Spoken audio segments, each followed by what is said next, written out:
A couple of weeks ago, I was trying a new hairstyle out, and in order for the hairstyle to work, I had to use like a comb to detangle my hair, so then it would be more smooth.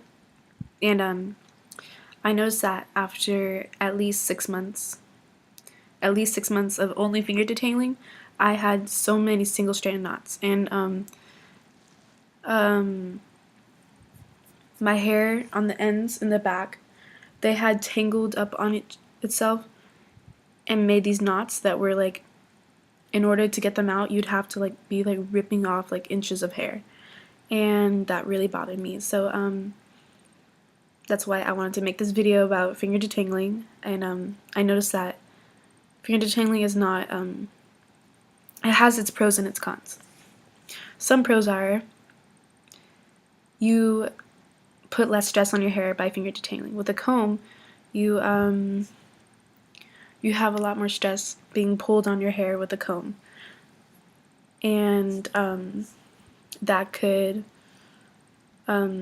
relieve you from having so much breakage, and then your hair could be in its natural growth cycle and not be disturbed by the constant having to comb and pull at the scalp and cause breakage.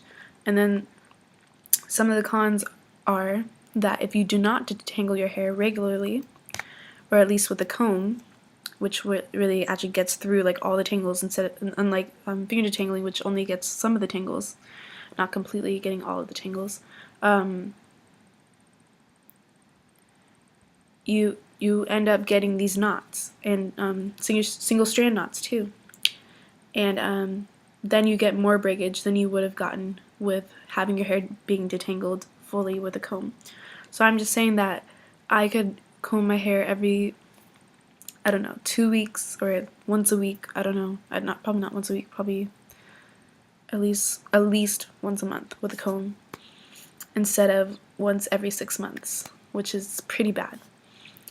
And then I would get less breakage, because in the end, if I don't comb my hair, I'm gonna have major knots, and knots equal breakage. And if you're working so hard just to maintain the hair you're growing, then what's the point of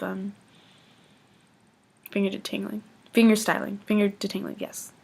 So yeah, that's all I wanted to say. This one, if you guys have any comments, let me know what you think. I think if your hair's not as curly as mine, maybe you wouldn't have a problem with this. Yeah.